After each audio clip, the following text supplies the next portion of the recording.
my hijab because I want people to judge me for who I am rather than what I look like. I don't like it when, I don't think any person likes it when somebody likes them just for how they look like. They should like them for our personality, and that's what we strive for as human beings. So this is like something extra there so that we're able to get to it sooner, so that people like us for our personality rather than, you know, how good I look.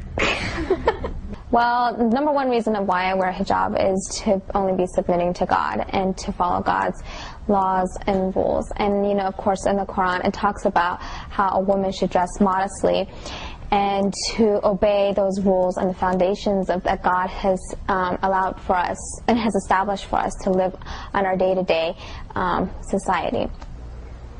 I wear my hijab because I think it's a form of respect, and people look at you as a person, not as a woman. Generally, a common misconception about my hijab is that I'm oppressed and that I have to ask a man permission anytime I want to do something, and we usually crack jokes about that because we all know that it's not true. No, my father never forced it on me. It was a choice, and I really like it. That's why God says that women should wear scarves, is that back before the actual, you know, Islam came and whatnot, women who wore scarves were royalty. And they were the ones that didn't have to, like, clean and, you know, vacuum, do whatever. That was a symbol of royalty. And therefore, after Islam, what we wear every day is a symbol of royalty. I don't have to do anything if I don't want to. Ideas of when people come up to you and they say, you know, why do you wear it? Are you bald? Do you go to sleep with it? Do you take a shower with it? The first question I always get asked is, are you hot? That's probably the funniest thing. I got asked by an Elvis in Vegas if I was hot. And I was, no.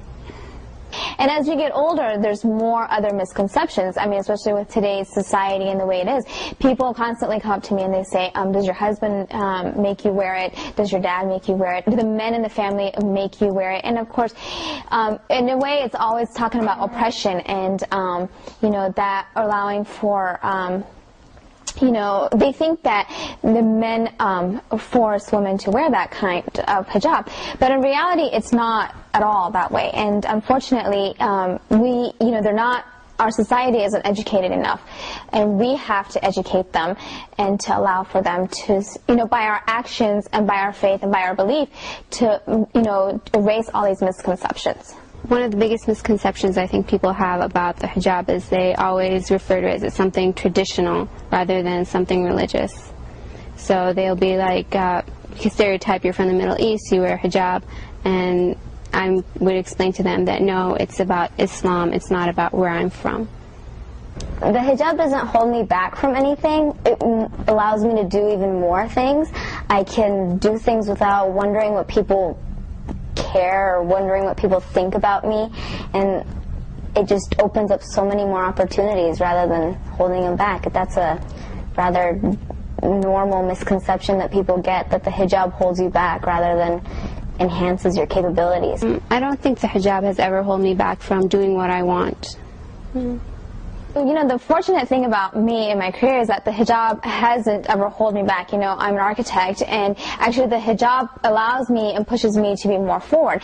The number one thing that I get from clients, for example, is that men clients love the fact that I wear the hijab because they can focus on work rather than the fact that a woman is in front of them. You know, I'm not a distraction for them. Instead, they're more engaged in business, they're more engaged into how educated I am, they're more engaged into my soul and making sure that, you know, work and progress gets done rather than, you know, a distraction, I almost want to say. So it's always been, I've always had the upper hand because I've worn a hijab. My message to those girls who are afraid to be different by wearing the scarf is that different is good. If you're unique, that's what makes you stand out from the crowd, and that's what we all need as human beings. I tell them you should wear your hijab. I mean, there's nothing wrong with being different. There's nothing wrong with showing who you really are, and it's part of your religion, so why not? I really think that a woman or a girl, especially a young girl, should try for at least one day, 24 hours to wear a hijab and to go out, because the whole world changes. You see how men all of a sudden start respecting you. You have some sort of respect, but men and women tend to respect you more. A lot of people, when I came from Kuwait, had that concern as well. They said, well, why don't you just take it off over there?